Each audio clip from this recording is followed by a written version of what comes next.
Memang konstitusi Kiai harus gitu, la tamuddanna ainaika. Kenal orang lebih tinggi itu kan resiko. Misalnya saya Kiai Deso, mungkin punya keri tua sudah seneng, punya kijang tua sudah seneng. Gara-gara kenal Pak Wahid naik Camry, waduh kok saya kalah itu. Kenal orang itu kan resiko. Mungkin dosen-dosen sini kalau kenal saya di Rembang juga resiko. Di sini gak ada cium tangan, melihat saya dosen, wah gak enak jadi dosen. Jadi memang harus dibatasin. Sekiranya mungkin orang terus, karena latamud dan nanawa, ainaika ilham. Kamu jangan sering melihat orang lain yang mungkin secara lahir dapat nikmat yang lebih tinggi timbang Anda. Kalau kamu gak bisa ngelola hati Anda bisa hasut, Anda bisa dengki. Paling tidak Anda bisa ada syukur. Saya itu sering didolani pejabat. Juga sering melihat pejabat di TV-TV. Naik mobil aja ada yang naikkan. Bahkan kalau wudhu itu anduk aja ada yang bawa. Itu kalau yang nggak kuat, wih naik jadi pejabat. Ya makanya terus konstitusi Kiai itu mengatur, sudahlah. Mata kamu itu kamu batasin. Jangan melihat sesuatu yang potensi ya. Potensi menjadikan Anda tidak apa? Syukur. Jadi saya mohon, ini memang konstitusi saya sebagai Kiai. Jadi saya, tapi di hati saya tetap akrab. Saya doakan semua untuk UI, untuk semua orang Indonesia kita doakan. Kita ingin semuanya tambah baik, tambah baik. Ya, Assalamualaikum warahmatullahi wabarakatuh. Sehingga di beberapa riwayat dijelaskan ada orang yang 500 tahun ibadah, nggak pernah maksiat. Ditanya sama Allah, kamu masuk surga karena apa? Karena ibadah saya ya Allah. Ya sudah, surga kamu 500 tahun saja, karena ibadah kamu 500 tahun. Ini cerita umur-umur orang dulu. Ya Allah katanya surga engkau ini selamanya. Ya kalau yang selamanya itu rahmatku, kalau amal kamu terbatas ya surganya sesuai amal kamu ya terbatas. Ya sudah ya Allah, berarti masuk saya surga saya ini karena fadl engkau, karena anugerah engkau. Itu namanya apa? Diroyah. Diroyah itu satu kajian analisis di mana kita percaya riwayat, tapi kemudian punya logika, punya diroyah. Ini penting supaya tauhid kita ini kuat. Jadi dulu ada orang yang sangat cerdas, namanya Jubair bin Mut'im. Dia saking cerdasnya, juga kaya, juga tokoh, dikirim sebagai delegasi pembebasan Asra Badrin, tawanan Badar. Kemudian pas datang ke Masjid Nabawi, Nabi delalah pas baca Wattur wa kitabim mastur. Sampai pada titik Nabi baca Am khuliku min ghairi syai'in am humul khaliqun. Apakah penciptaan yang sedemikian canggih itu dimulai tanpa perwujudan, tanpa sesuatu yang real, yang maujud? Orang itu langsung bersimpuh, matur, ya Rasulullah saya Islam. Kada qalbi yatir, hampir hati saya, otak saya, pikiran saya itu terbang. Karena logika yang dibangun ateisme misalnya, kalau alam raya ini dimulai dari nihilisme, berarti logikanya apa? Al-adamu yakhluqu maujudan. Alam raya ini kan maujud. Maujud itu ada. Kalau yang lebih dulu itu ketiadaan, berarti ketiadaan menjadi sebab kewujudan. Kalau dalam bahasa Arab itu al-adamu yakhluqu maujudan. Sesuatu yang harusnya nggak jadi faktor karena ketiadaan, menjadi faktor sesuatu yang nyata. Itu kan nggak masuk akal. Ya, kalau alam raya ini ada al-adam sing yasbiku maujudan, berarti alam raya ini al-adamu yakhluqu maujudan, sesuatu yang tidak ada menciptakan yang ada. Dengan logika itu terus kita ngaji, diajari sama guru-guru kita, sifat dasar Allah itu maujud. Wallahu maujudun qadimun. Terus masuk. Yang harus distatuskan pertama dari Allah itu apa? Maujud, wujud. Karena dengan wujud ini layak menjadi penyebab adanya alam raya ini. Sehingga ketika kita menolak faham nihilisme atau ateisme, faham tanpa Tuhan, tanpa pencipta awal, kita punya diroyah. Bahwa tidak mungkin ketiadaan ini menjadi sebab perwujudan alam raya ini. Yaitu amkhuliku min ghairi syai'in. Masa alam raya ini diciptakan tanpa sebab yang nyata, yaitu wajibil wujud. Siapa itu? Allah Subhanahu wa ta'ala. Begitu juga menyangkut sholawat. Orang boleh beda pendapat tentang redaksi sholawat. Ada sholli ala Muhammad, ala Sayyidina Muhammad, Nabi Muhammad. Monggo lah masalah redaksi saja. Tapi setelah dianalisis, Nabi itu Pak Rektor, jadi Nabi setelah Nabi Isa saking dihormatinya sampai dituhankan. Juga jadi Nabi yang ada cerita masih hangat, orang Yahudi itu bunuh Nabi. Jadi yang satu mendudukkan Nabi sedemikian tinggi sampai kayak Tuhan, yang satu menjatuhkan Nabi sedemikian rendah sampai dibunuh. Kayak apa susahnya jadi Nabi Muhammad SAW. Kemudian dengan gampang Hadaddin agama ini bikin syariat yang bernama sholawat. Redaksinya monggo lah sesuai tradisi masing-masing. Allahumma sholli ala Muhammad, Allahumma sholli ala Sayyidina Muhammad, ala Nabiyina Muhammad monggo lah. Tapi yang jelas redaksi ini kalau didiroyah dikaji. Allahumma itu Tuhan, Tuhan itu pemberi. Wa Muhammadun wa in jalla qadruh abdun min ibadi. Muhammad apapun tinggi derajatnya tetap berstatus hamba. Sehingga agama ini terjaga oleh sihotus sholawat. Agama ini terjaga oleh redaksi sholawat. Yaitu Allah tetap pemberi sebagai Tuhan yang enggak tersaingi. La syarikalah. Rasulullah Muhammad wa in jalla qadruh. Apapun prestasinya bisa mi'rad, bisa apa saja. Tetap seorang hamba yang butuh muhtajun ila rahmatih. Jika redaksi Allahumma sholli ala Muhammad ini mengukuhkan yang Tuhan tetap Tuhan, hamba pilihan tetap hamba pilihan. Tentu dengan redaksi ini kemudian kita mendudukkan Nabi benar-benar posisi terhormat. Yaitu orang yang paling berhak dapat askat tahiyat. Mendapat penghormatan Allah paling tinggi, yaitu Rasulullah Muhammad SAW. Dan itu diulang-ulang oleh Allah. Subhanalladzi asra bi'abdi. Status hamba ini diulang. Lagi-lagi ini bernama diroyah. Bernama apa? Contoh ketiga misalnya fihi ayatum bayinatum maqamu Ibrahim. Dulu orang Yahudi itu ada diskusi masif. Syaratnya Nabi itu mbah-mbahnya harus Nabi. Harus keturunan Nabi. Kemudian semua Nabi rata-rata di Palestina, di Syam. Lalu Muhammadnya asal-usulnya dari mana? Tahu-tahu orang Arab kok Nabi, padahal orang Arab itu dulu jahiliyah. Walhasil terus diceritakan, bukti Muhammad ini turunan Ibrahim adalah ada jejak kaki Nabi Ibrahim di dekat apa? Ka'bah. Fihi ayatum bayinatum maqamu Ibrahim. Kalau Nabi Ibrahim pernah di Mekah, artinya beliau pernah meninggalkan turunan yang di Mekah. Yaitu bernama Nabiuna Muhammadun sallallahu alaihi wasallam. Itu disebut fihi ayatum bayinatum maqamu Ibrahim. Nah, itu namanya diroyah. Diroyah itu satu perilaku keseharian kita beragama, kemudian tahu logikanya. Yang keempat misalnya, mangkana yu'minu billahi wal yaumil akhir falyukrim apa? Jaro. Orang yang iman karena Allah dan Rasul, maka memuliakan tetangganya. Andaikan pakai hukum sosial, tentu kalau tetangga kita baik, kita baik. Kalau kurang baik, kok kurang penggawean kan gitu. Tapi dulu itu pernah ada seorang ulama itu dibully ya, dikerjain sama anak muda tetangganya. Pak Kiai datang ke rumah saya, orang ini datang. Kemudian setelah di rumahnya, saya tidak jadi butuh sama Pak Kiai, silahkan pulang. Itu Kiainya senyum menikmati. Dan itu terulang 3 kali. Dibully seperti itu, dikerjain terulang 3 kali. Lalu tetap Kiainya tuh asik, seneng sekali. Lama-lama muda ini tanya, kenapa engkau tidak tersinggung? Padahal saya kerjain sampai 3 kali. Tak undang, terus tak suruh pulang, tak undang, tak suruh pulang. Kata Kiai tadi, yang memerintahkan baik sama tetangga itu Allah. Jadi saya nikmati ketika bisa baik sama Anda. Tidak ada urusannya dengan perilaku Anda yang nolak saya.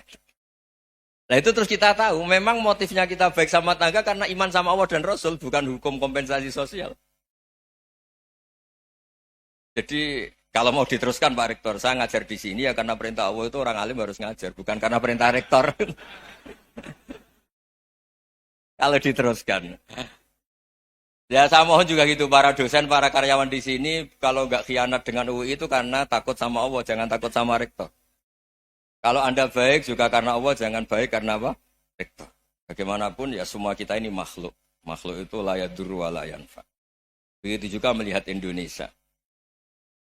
Melihat saya ini kan ikut di UI itu lama sekali ikut sama Profesor Zeni dari Profesor Zeni nulis tafsir. Mungkin Pak Hersoyo tahu banyak, dulu Pak Lutfi ya tahu banyak. Tapi saya memang nggak pernah terbuka karena ya memang nggak ingin sebenarnya. Kondisi ini kondisi darurat. Sehingga saya tahu cara berpikir Profesor Zeni, ya tahu komitmen beliau pada UI. Dan pendiri UI memang ya banyak yang dari tokoh NU, Muhammadiyah, dari tokoh-tokoh ormas yang lain. Memang didirikan banyak orang. Hingga UI memang nggak milih ormas apa tertentu. Dari satu sisi memang baik, nggak dikuasai ormas tertentu. Tapi nanti kalau keterusan ya nggak berbentuk. Ya sudahlah dikelola saja. Sambil-sambil jelas, sambil-sambil kadang nggak jelas, yang penting ikhlas tadi. Karena kalau terlalu asobia itu jadi repot. Kita ini yang nekuni fikih itu tahu, kalau tidak kuno itu madhabnya Hanafi. Kuno itu madhabnya Syafi'i. Tahu-tahu seakan-akan Imam Syafi'i itu NU, Imam Abu Hanifah itu Muhammadiyah. Padahal ini orang-orang yang sebelum NU dan apa? Muhammadiyah. Jadi kalau kita yang nekuni ilmu itu biasa saja dengan perbedaan. Tapi kalau orang-orang yang nggak siap dengan perbedaan itu sampai Allah disifati Ta'ala itu tidak terima. Padahal Ta'ala itu maknanya Maha Luhur, yang Maha Agung. Jadi ada seorang kiai kebetulan pidato pertama Pak Rektor. Assalamualaikum warahmatullahi ta'ala wabarakatuh. Ilmu balik kedua ini nggak terima karena itu dianggap bid'ah ada Ta'ala. Hanya dia bilang Assalamualaikum warahmatullahi ta'ala wabarakatuh. Itu saking asobiahnya itu Allah ditambahi Ta'ala itu tidak terima.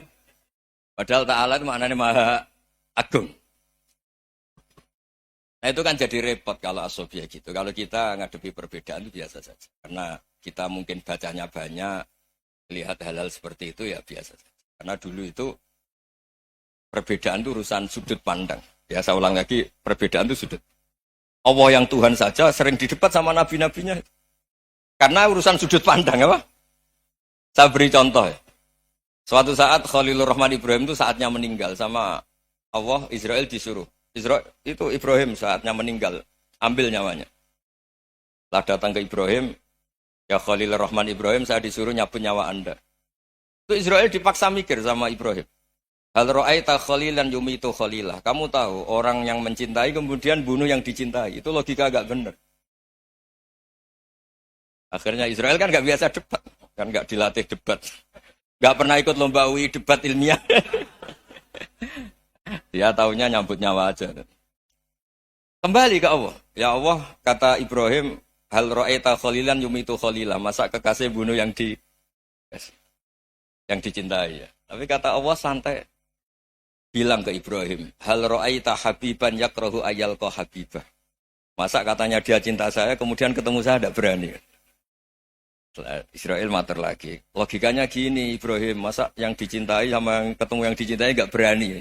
Ya udah ketemu aja. Katanya yang meninggal itu. Artinya kamu bisa saja GR tidak mati-mati karena merasa dicintai. Atau ingin mati karena mencintai. Nah maksud saya, dalam hal-hal seperti ini orang UI pasti nggak jelas. Katanya cinta Allah suruh mati ya nggak mau. Nggak jelas kan? Dibilang nggak cinta juga nggak mau. Tapi dibilang cinta kalau ukurannya mati juga nggak mau. Nah, tapi dalam banyak hal nggak jelas itu penting Pak Rektor. Penting sekali. Buatan guyon. Saya beri contoh sekian ilmiah, nggak jelas itu penting.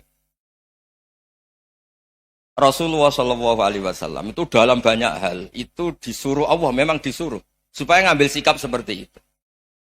Karena Allah itu punya otoritas penuh untuk bikin orang itu baik atau tidak baik. Wahsy itu yang membunuh Sayyid Hamzah, orang paling dicintai Nabi, di antara yang dicintai Nabi. Qatalahu Wahsyun, dibunuh oleh Wahsy. Nabi secara basarnya itu nggak suka sama Wahsy. Sampai cara lahir ya ingin corong Jawa ingin masuk nol. Tapi apa kata Allah? Laisa laka minal amri syai'un aw yatuba alaihim aw yu'adzibah. Itu tidak wilayah kamu Muhammad. Malah Wahsy dikasih tobat sama Allah. Khalid bin Walid. Itu perang Uhud kalah itu karena ide brilian Khalid bin Walid. Pas itu masih panglima kafir. Yaitu pura-pura kalah, ghanimah dilepas, sahabat turun, pasukannya naik, walhasil orang Islam kalah. Khalid bin Walid akhirnya juga masuk Islam. Orang yang secara basariah Nabi itu gak siap. Kebalikannya juga ada. Sa'labah itu orang sampai tempat gelar hamamatul masjid. Ini pas ngaji mesti ingat. Salam. Dia di masjid terus. Setiap habis salam tuh lari karena istrinya nyuwun sewu masih berpakaian yang tidak pantas. Kenapa engkau terburu-buru pulang? Pakaian yang dipakai istri saya sekarang saya pakai. Ya pakaian sarung itu kayak Pak Rektor kan fleksibel. Ini khusus mau Ramadan, tidak akan sarungan terus, gak usah khawatir. Jadi ini tadi sudah perjanjian. Saya yang kiai celananan, beliau yang rektor pakai sarung. Jadi iya. Supaya itu barter madhab. Tapi hanya sekali ini aja, bukan. Jadi jangan diharapkan ini jadi tontonan terus-menerus. Dan ini barter madhab. Saya sama Profesor Kores juga sering gitu. Saya pakai sarung yang dihadiahi beliau pakai sarung yang dihadiahi saya. Memang itu tradisi Islam. Tahadau tahabu, kamu saling memberi hadiah maka kamu saling mencintai. Bukan riswah, bukan riswah. Walhasil terus Sa'labah ini buat saya didoakan Nabi supaya saya kaya, supaya tidak sering ganti-ganti pakaian seperti ini sama istri saya. Jangan-jangan kamu miskin itu lebih baik. Ngotot minta didoakan. Didoain Nabi kaya, terus lama-lama ninggal sholat, ninggal jamaah. Itu Allah belum tersinggung. Yang mulai Allah tersinggung itu kan saya sering fatwa di mana-mana, sering memberi saran. Mumpung kamu miskin itu sering sedekah. Karena kalau sudah kaya itu tidak bisa. Saya memberi analogi gini. Kalau saya masih santri miskin, punya uang 100.000, diminta guru saya 50 tak kasihkan. Padahal itu 50%. Punya 2 kambing kurus, diminta guru saya 1 pasti tak kasihkan. Padahal itu 50%. Jadi kalau punya sapi Brahman atau sapi limusin yang harganya itu 100 juta, punya 2, diminta 1 boleh enggak? Enggak boleh. Saya punya motor butut 2, diminta teman saya 1 boleh. Tapi kalau Davidson Harley itu enggak boleh. Nah, walhasil itu kalau kita miskin, misalnya kita zaman kuliah atau zaman mondok atau zaman apa saja, punya uang 100.000, nartik temannya sampai 50.000 kan biasa. Tapi setelah 1 miliar, berani enggak kamu kasihkan 500 juta? Sama-sama 50%. Enggak kan? Nah Sa'labah gitu, ketika zakat masih per 40 kambing, 1 kambing, itu sebenarnya kan masih ringan. 41, 82. Kambingnya itu sudah mabenal jabalen. Barang dihitung zakat karena sudah ribuan, jumlahnya sampai 400 kambing. Banyak lah pokoknya. Terus kata Sa'labah, ini pemerasan. Karena jumlahnya besar. Allah tersinggung karena nabinya dianggap narik zakat itu dianggap khorat, dianggap pemeras. Allah tersinggung kemudian fa'aqobahum nifakon fi qulubihim ila yaumil. Dia ditegur munafik.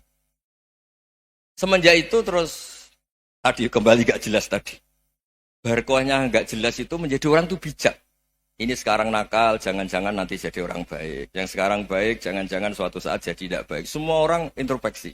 Gak ada jaminan kalau kita sekarang baik akan baik terus. Gak ada jaminan kalau kita sekarang buruk akan buruk terus.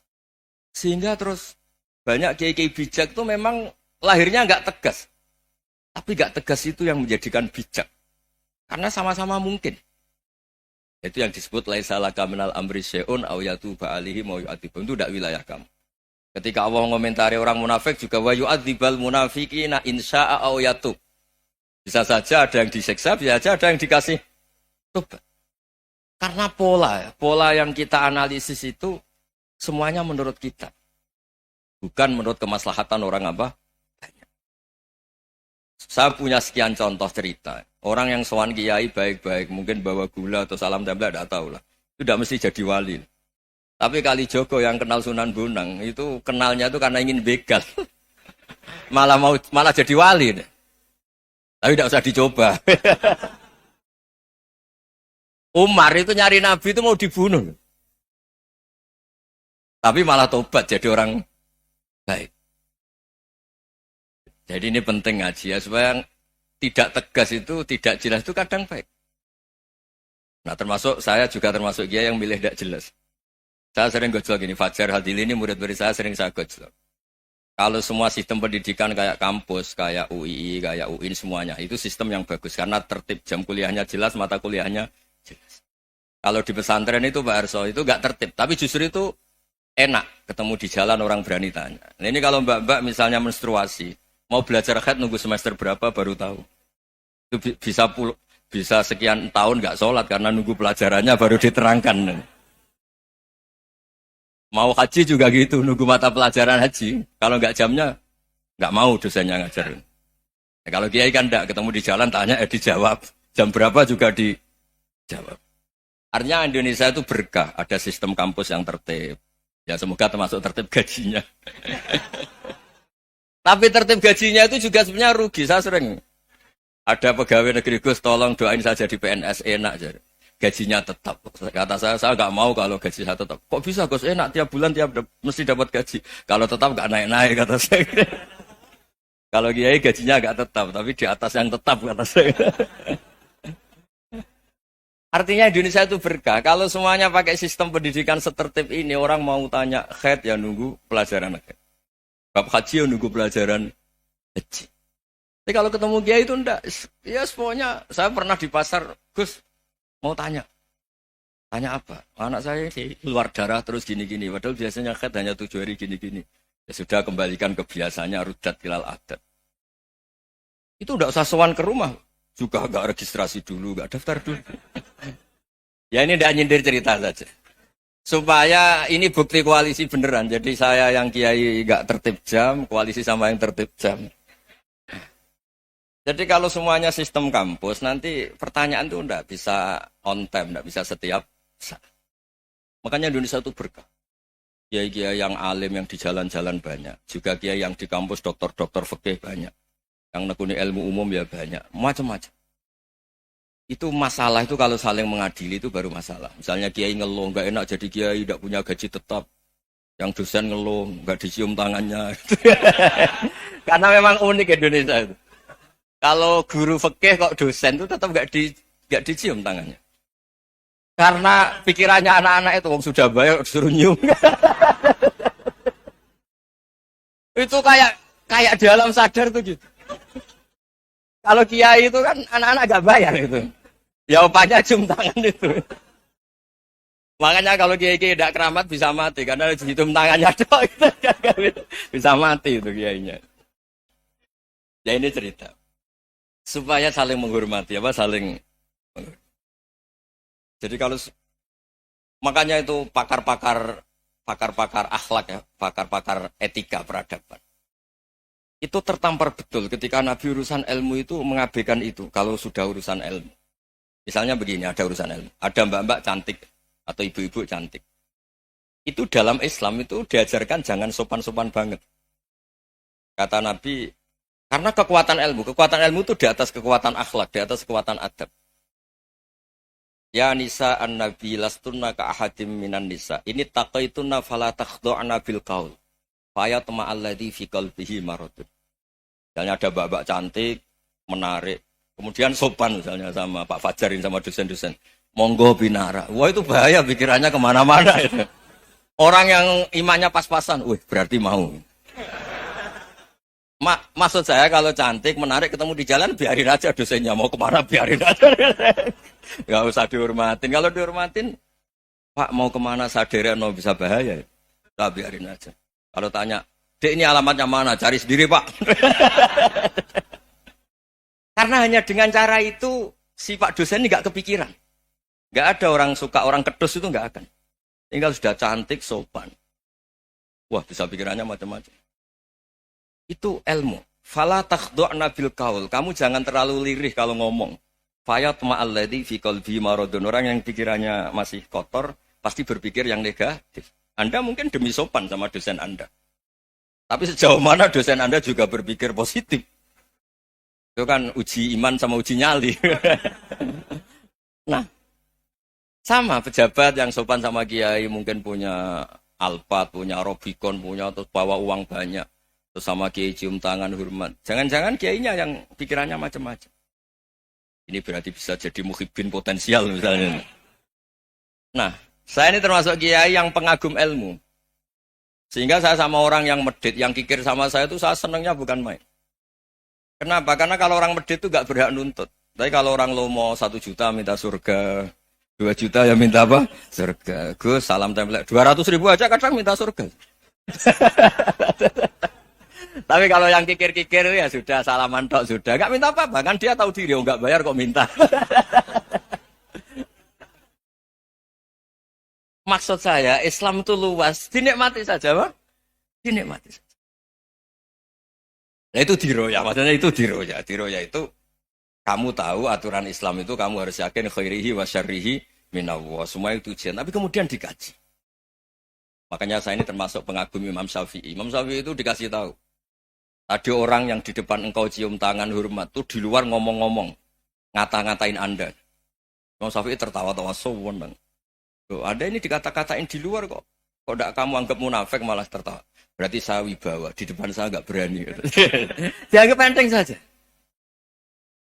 Dibilangin, sebagian orang kampung sini nggak suka sama engkau. Baguslah, nggak akan pinjem uang sama saya.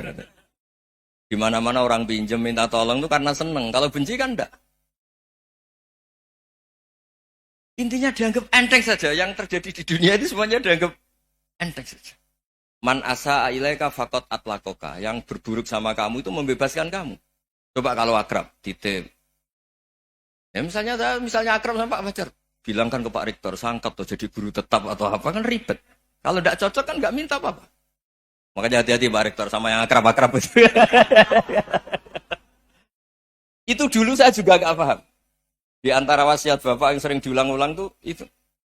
Suatu saat kamu jadi kiai, ngelola orang nggak seneng tuh gampang. Sudah, situ orang lain. Tapi kalau ngelola orang nggak orang seneng tuh repot. Mintanya aneh-aneh. 100.000 aja minta surga.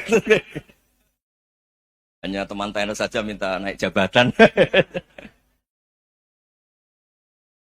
Intinya itu ya sudahlah dikelola. Yang seneng ya berkah, mungkin teman berjuang, teman diskusi. Yang nggak seneng ya berkah, karena ini tidak minta macam-macam, enggak seneng. Nah itu namanya diroya. Diroya itu satu kajian keilmuan yang menjadikan kita ini nyaman dengan riwayat-riwayat, panduan-panduan dari Rasulullah Shallallahu Alaihi Wasallam kayak tadi. Kenapa sih tentang baik sama tetangga, baik sama tamu? Hitung-hitungannya itu mangkana yu'minu billahi wal yaumil. Saya pernah dicium sama orang miskin yang akut, miskin betul. Itu tak ajarin, Anda ini lebih hebat ketimbang orang-orang kaya. Misalnya gini, misalnya ada komunitas rektor atau kiai besar. Saya ini kata orang banyak termasuk kiai besar. Mungkin kalau pinjam uang itu karena mau beli mobil, aksesoris mobil, karena kita kiai top, atau rektor, atau orang-orang top. Kalau sesama orang miskin itu pinjem-pinjemannya itu urusan beras, itu urusan nyawa. Keren mana? Nyelamatkan nyawa sama aksesoris mobil. Nyawa. Jadi pahala kamu pasti lebih besar itu. Itu senengnya jadi orang miskin terus keterusan sampai sekarang. Itu. Lo coba kalau menteri sama menteri, rektor sama rektor, kira-kira pinjemannya apa Pak Arso? Kan kalau mau beli mobil atau mau umroh VIP, pokoknya yang keren-keren. Kalau orang miskin pinjam karena apa? Makan kan? Beras kan? Makanya kalau yang sedang miskin monggo lah, kalau ingin teruskan. Maksud saya Islam itu seenak itu. Islam itu segampang itu. Sudahlah yang sedang miskin ya keren. Karena sekali sosial itu urusannya apa? Nyawa. Tapi kalau miskin semua ya Indonesia bisa tutup kan. Ya sudah yang kaya-kaya itu saya menyelamatkan Indonesia karena bayar pajak yang menjadikan Indonesia berjalan. Tapi ya dipakai yang benar. Nah, begitu seterusnya. Ada kiai miskin cerita ke kita. Terus enak jenengan alim, terus punya santri banyak, bisa ngajar di mana-mana. Saya bilang, hebat kamu. Dia hidup di daerah tertinggal. Itu yang diajarkan kan hanya tauhid. Kan nggak mungkin desa tertinggal baca fikih perbandingan madhab. Kan nggak mungkin. Kalau yang kayak Pak Fajar, Pak Sadali kan nggak mungkin. Fikih perbandingan apa? Madhab. Menyorot madhab dunia. Kayak engke-engke itu kan nggak mungkin. Tapi pertanyaannya, yang menyelamatkan masuk surga itu tauhid apa perbandingan madhab? Tauhid. Ini hanya mengajarkan fardu kifayah sunat-sunat. Ini Anda mengajarkan fardu ain. Surganya dulu kamu. Oh terus senangnya jadi kayak gitu. Karena yang diajarkan apa? Tauhid. Sementara kita yang gaya-gaya ini, ajarkan perbandingan apa? Madhab, studi banding ke Al-Azhar kemana-mana. Ini enggak, tauhid. Dari orang nyembah pohon jadi nyembah Allah Ta'ala. Keren enggak? Keren. Jadi terus kiki sama saya senangnya bukan karena tak bela. Tapi ada yang agak kurang ajar, tanya saya. Kalau itu hebat, kenapa Gus gak mau jadi kayak itu? Waduh. Wah ya repot kalau pertanyaan. Terus tak jawab, kalau saya jadi kiai desa, kamu ngangsu ilmu dari mana coba? Ya dari jenengan, ya kalau sama gobloknya tidak bisa. Ya sudah, Gus aja yang jadi kiai besar. Maksud saya, ya sudahlah kita begini seperti yang saya ajarkan di sini, saya sarankan. Supaya orang itu tahu. Nah, ini namanya diroyah. Makanya kata Imam Ghazali itu, kalau kamu ingin sopan gampang, melihat anak kecil, wa aqallu minni dzamban, dia dosanya lebih kecil. Karena masih kecil kan, tentu secara dosa enggak banyak. Kalau melihat orang yang tua, wa aktsaru minni ibadatan, dia tentu ibadahnya lebih banyak karena umurnya lebih banyak. Sehingga terus semua orang lain tuh di depan kita itu hebat. Ya semua orang lain sama misalnya Pak, ini rektor, Pak Fathul Wahid rektor. Tanggung jawabnya lebih banyak, berarti pahalanya lebih banyak. Tapi sama, ketika melihat Nyon Sewu, melihat pegawainya yang secara lahir di bawahnya, ini tanggung jawabnya enggak banyak, pasti salahnya juga enggak. Itu yang diajarkan Rasulullah SAW, sehingga enak lah. Tapi kalau kita melihat orang lain selalu salahnya, itu pecundang. Allah saja tidak seperti itu kan, amal baik ya ada khairan, amal buruk ya ada saron, semuanya dilihat oleh Allah Subhanahu wa Ta'ala. Saya itu punya teman Gus, agak beling, agak seenaknya. Dulu miskin. Wah itu seenaknya betul. Kayak kenal Tuhan sudah. Tak tanya, kenapa kamu seenaknya? 1 bulan tuh labanya bisa 200 juta sampai 500, sampai 1 miliar. Saya itu Gus, setelah duha itu perkembangannya bagus. Sholat duha itu. Saya pernah miskin, kan kata apa? Ingkana rizki fisama, wa ingkana qalilan, ya kalau fisama fa'anzilhu, terus wa ingkana qalilan fakasirhu, kalau sedikit perbanyak. Ini trennya sudah benar semua. Nah, wa ingkana apa? Ya, haroman fatohiru, kalau haram yang kau sucikan. Makanya saya seenaknya, kalau qalilan sudah fakasiru, paling trennya yang enggak benar juga fatohiru, kata Mas. Dia yakin kalau yang enggak benar-benar sudah disucikan Allah, karena yang lain-lain sudah. Dari miskin sudah kaya, qalilan sudah fakasiru, paling yang haroman juga sudah fatohiru. Gitu. Tak tanya, lah kamu kok tahu? Polanya sudah ada Gus, karena sang qalilan. Kamu sembrono sama Tuhan kok begitu kan? Tapi apapun itu, senang saya. Senang saya sering salah teh, makanya saya mohon yang sekarang miskin, sedang miskin itu ya tidak usah nyesal banget-banget. Kalau ingin kaya monggo lah, namanya orang juga ingin. Ya, tapi Anda harus bangga. Sosial antar kalian adalah urusan nyawa dan itu pahalanya luar biasa. Supaya kita, nah yang kaya-kaya juga boleh GR lah, karena pembayar pajak. Dan itu bisa menyelamatkan apa? Indonesia Raya. Begitu seterusnya. Itu yang diajarkan Nabi, antawadu'u hatta la yabghiya ahadun ala ahadin. Kamu semua harus tawadhu sehingga antar kalian tidak saling tidak sopan, tidak saling liar, tidak saling mendolimi. Termasuk tadi sikap gak jelas tadi. Orang dolim yang sekarang dolim bisa saja tobat. Yang sekarang soleh bisa saja nanti. Semuanya itu mungkin. Kita diajari ya muqallibal qulub tsabbit qalbi ala dini. Jadi keliru kalau kita dalam banyak harus tegas, gak mesti. Al halalu bayyinun wal haramu bayyinun. Tapi ada wa bainahuma umurun mustabihat. Ada yang wilayahnya itu abu-abu. Misalnya ada perempuan cantik misalnya, contoh paling gampang. Kalau kamu ajari secara serius, kamu bisa aja tergoda jadi fitnah.